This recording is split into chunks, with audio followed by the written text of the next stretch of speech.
Good morning. Well, it is Thursday. And since it is Thursday, this means two things for us. The first is this: Jesus sang on this Thursday. This Thursday, in the course of this week, is often called Maundy Thursday. And on this particular Thursday, it is the Thursday before Good Friday. And there's much that happened on this particular Thursday. We've been reading much that has happened on this particular Thursday. John chapter 13, John chapter 14, John chapter 15, and today we will read John chapter 16. All took place on this Thursday. And it all took place in the same room on this Thursday. And it all took place at the same time on this Thursday. On this Thursday, Jesus soon would head out to the Garden of Gethsemane. Jesus would soon be betrayed by his friend with a kiss. You know who that friend is. His name is Judas. On this Thursday, Jesus would be arrested. He would then be separated from his closest friends. He would be unjustly tried. And it would all lead to Good Friday, where that one moment, the most significant moment in history, where he would hang on the cross, bearing the wrath of God in the payment for our sins.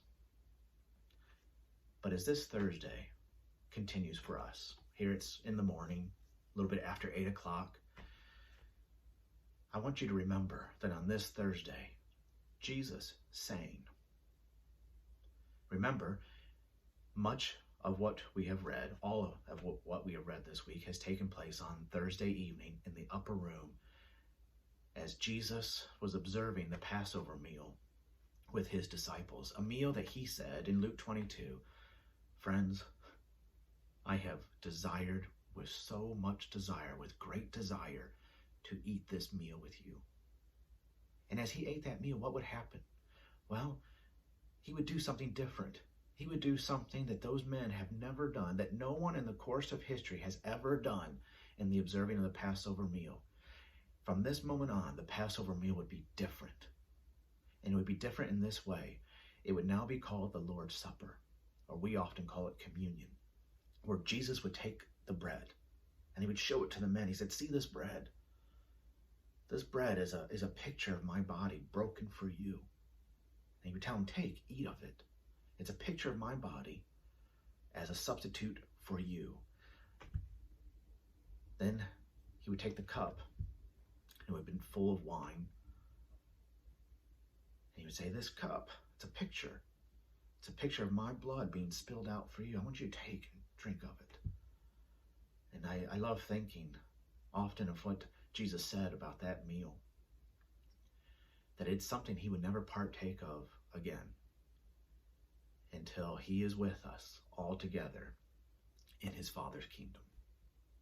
So communion gets established on this evening. But I told you, hold on to this, that on this Thursday, Jesus sang.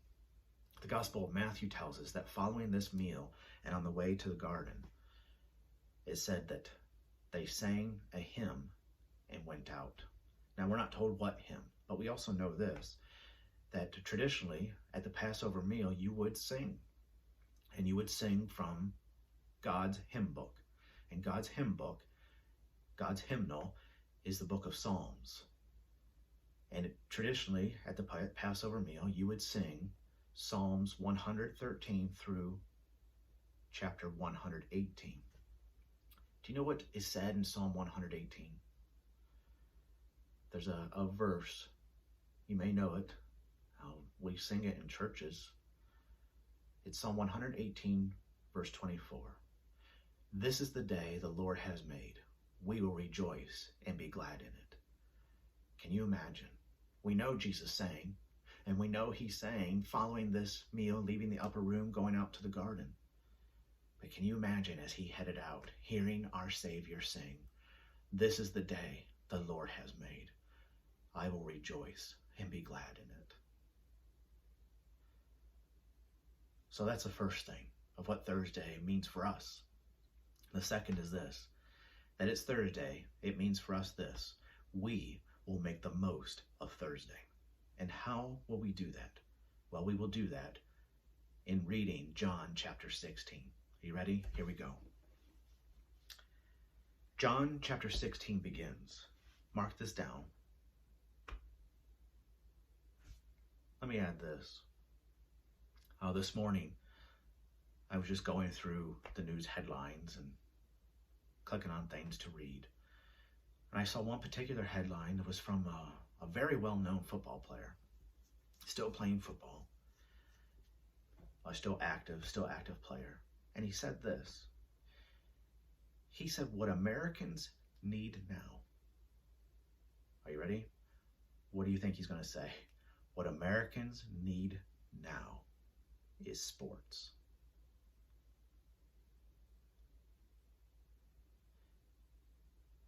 I've shared something throughout this week, and I'm going to share it again because I think it's really important. John chapter 13, 14, 15, and now 16 are really Jesus' last words to his disciples. Jesus knows what's happening, what's coming as soon as he leaves the upper room and heads out across the Kidron Valley to the garden. He knows exactly what's awaiting for him. He has told the disciples much for quite a long time that they're heading to Jerusalem for this reason, that he will die. He will suffer at the hands of many. But on the third day, he will rise. He knows what's coming. And so out of all that he could say, this is the hour. This is Jesus' final hour. Out of all that he could say, these things are most important, and it has nothing to do with sports. So it just makes you wonder, when it is our hour, when it is the hour that we are most in need, what do we need? You know the answer, right? It's not sports. What do we need? May I suggest this to you? What we need are the same things that these disciples heard in this upper room. John chapter 13, John chapter 14, John chapter 15, John chapter 16. I like sports, but let me say this. Sports are not real. Sports have often been described as an escape from reality. John chapter 13, John chapter 14, John chapter 15, John chapter 16 is real. This is reality. And let me add this. From Genesis 1 to the very end of Revelation, where we hear Jesus say, behold, I am coming quickly, that is reality. The Bible is reality. And so what do we need now more than ever? This is our hour. What do we need? We need what is real. We need God's word. And I think John chapter 13 through John chapter 16 is a wonderful example of that. The terror that awaits outside this room was something that Jesus said troubled him. He was greatly distressed about. And so what does Jesus spend his time doing before he enters or leaves that room and enters into that hour of terror? These are some of the most important things he could say to his disciples, that he could leave with his disciples. And listen how John 16 begins. I have said all these things to you for what reason? To keep you from falling away. Do you see how important these chapters are for his disciples? And what is a disciple? A disciple is that person who wants to grow in their relationship with Jesus and help others do the same.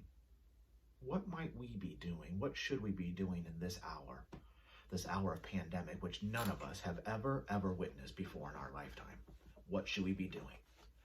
Growing in our relationship with Jesus and helping others do the very same. And so Jesus says these words to his disciples for what reason?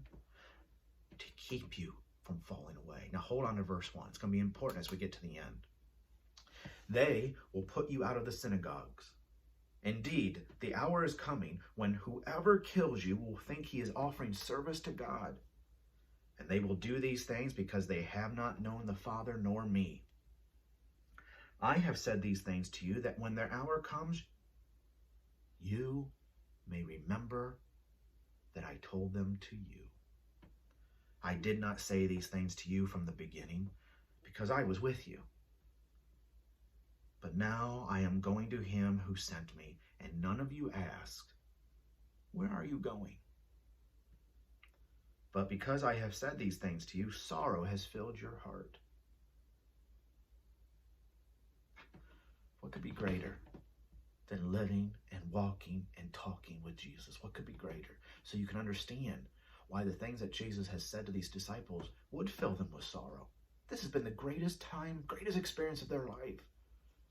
They're with the Messiah. But because I have said these things to you, sorrow has filled your heart. Nevertheless, I tell you the truth.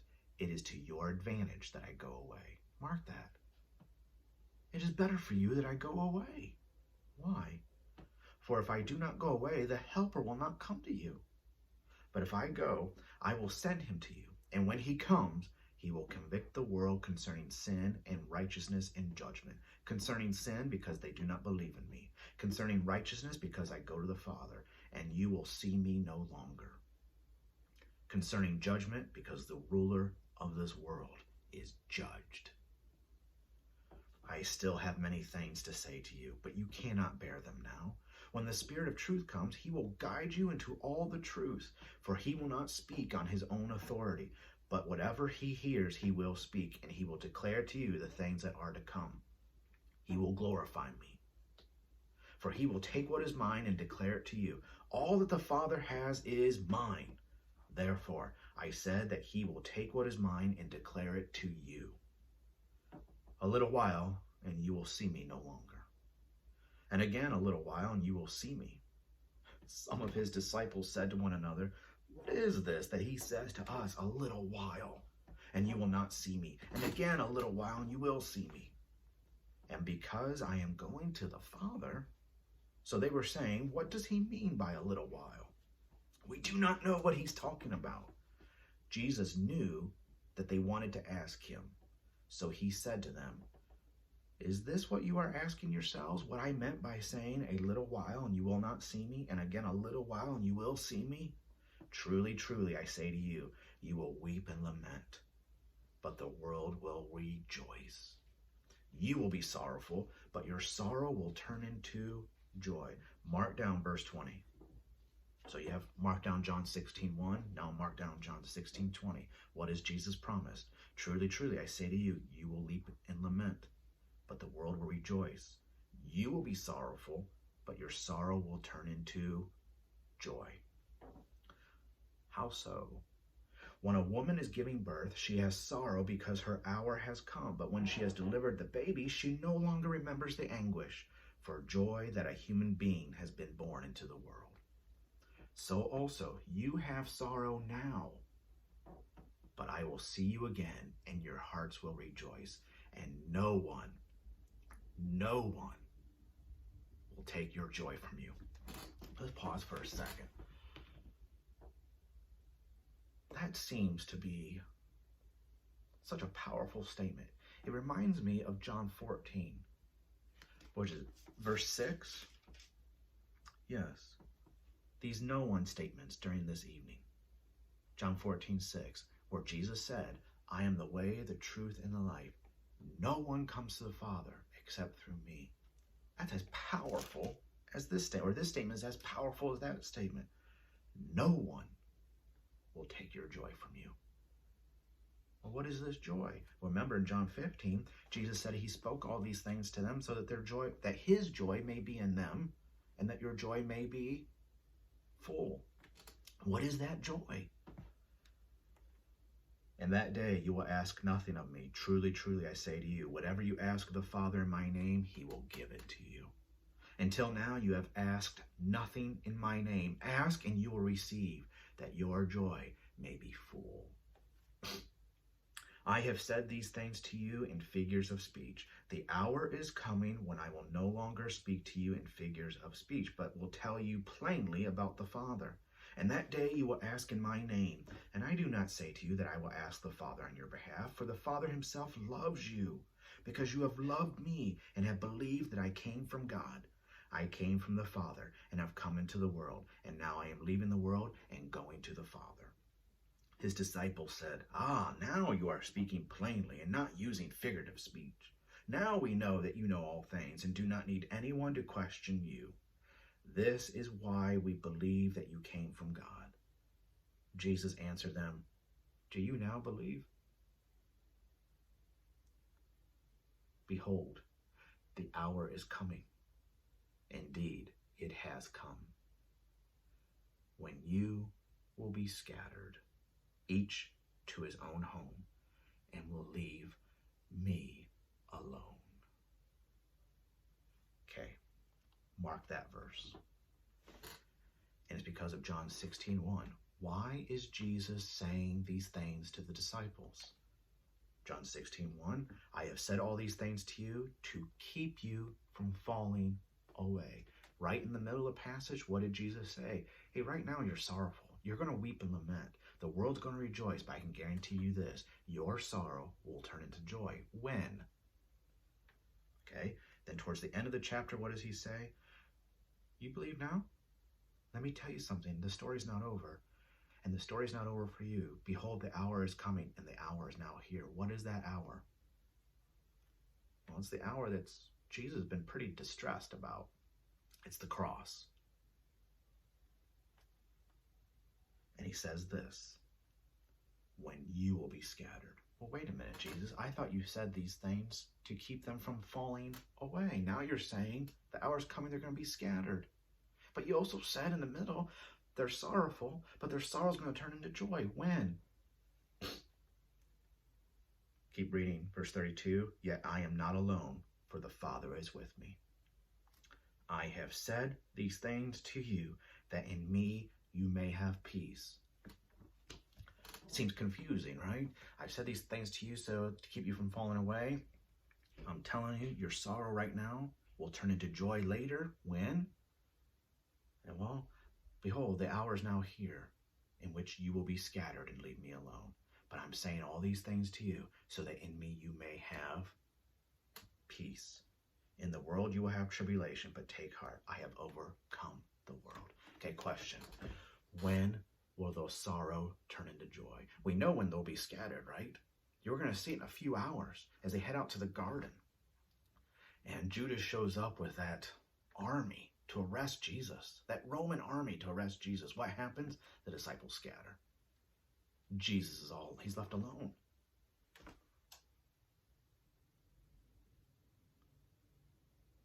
When will their sorrow turn into joy? You ready for it?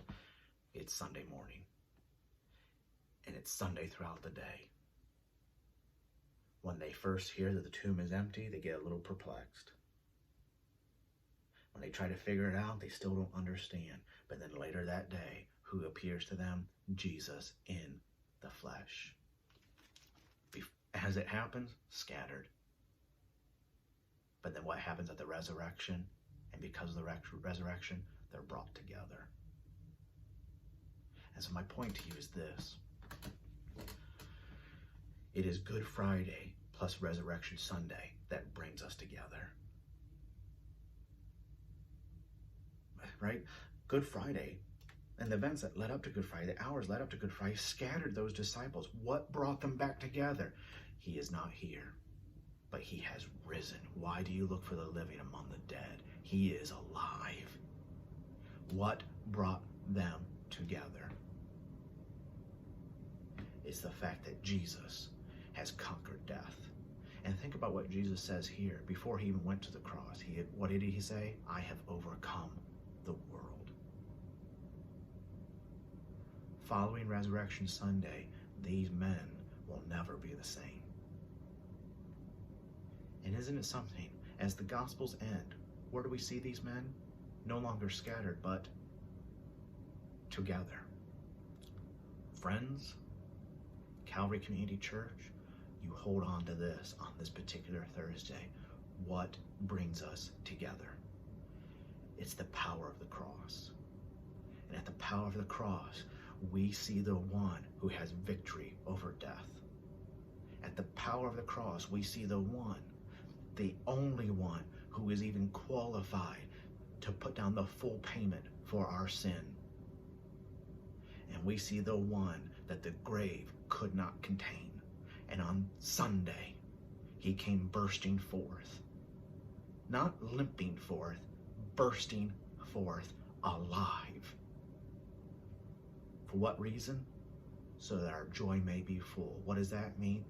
So that in him we may have life too, life eternal. We have a powerful message. The world is searching for a powerful message, where some are saying what we need now is sports. We have a powerful message that far outweighs sports. It's the message of reality. And the reality is this: there is a Savior. His name is Jesus, the King, the Christ, the Lord. And he came to save sinners, of which I am the foremost. What is that song? How's that song go? Amazing Grace. How sweet a sound that saved a wretch like me. I once was blind, but now I'm found. Now I see, was lost, now I'm found. What will you do with this Thursday?